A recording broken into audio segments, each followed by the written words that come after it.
eu gostaria de puxar um pouquinho mais sobre essa figura que eu acredito que todo mundo no Brasil conhece, pelo menos o pessoal da maçonaria conhece, que é o irmão Lauro Sodré.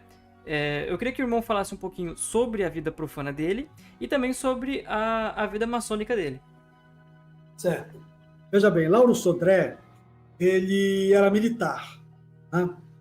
Militar e um republicano muito ousado, né? Ele fazia comícios pela República e ele sempre encerrava dizendo: quem fez esse discurso foi o tenente Lauro Sodré.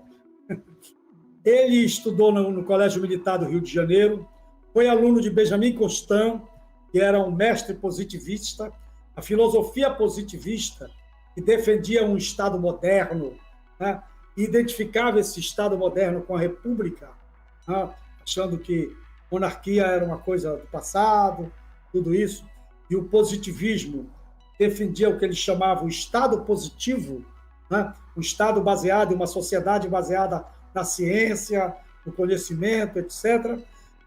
Benjamin Constant era professor do Colégio Militar, positivista, influenciou toda uma geração de oficiais, de militares, e Lauro Sodré foi um deles, né?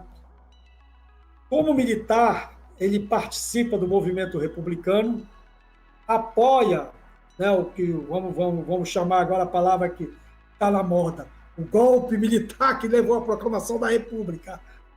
Ele apoia e ele vai ser nomeado o primeiro governador do Pará na República. É nomeado por Deodoro. Vai ser governador do Pará. Ele governou o Pará 2 vezes. Essa nomeado, né? Depois ele sai do governo porque ele não aceita, né?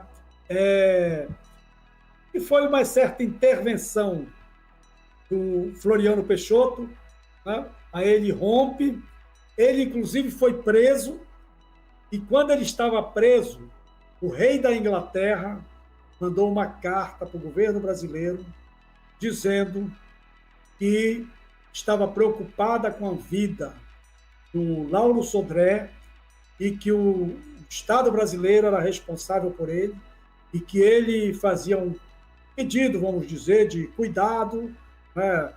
Essa pessoa não é, vamos dizer, não, vocês têm que libertar, não, mas cuidado com essa pessoa em nome da maçonaria da Inglaterra, da Escócia e da Irlanda.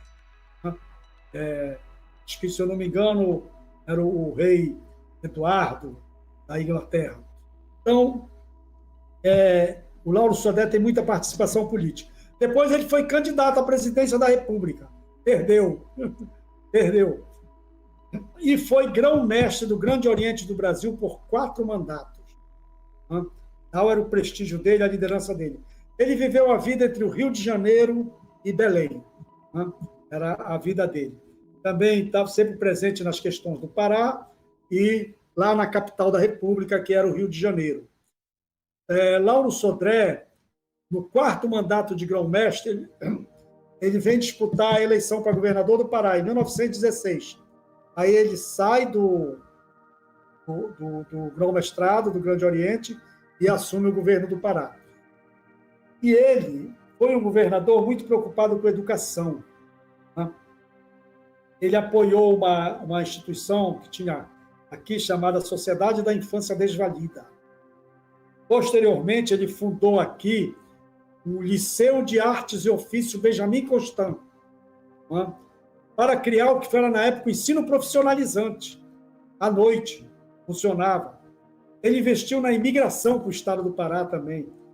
Quem conhece aqui a área no entorno de Belém, chamada Zona Bragantina, uma série de cidades, ela vem dessa imigração, dessa época, foi ocupando essa região para produzir alimentos para abastecer Belém.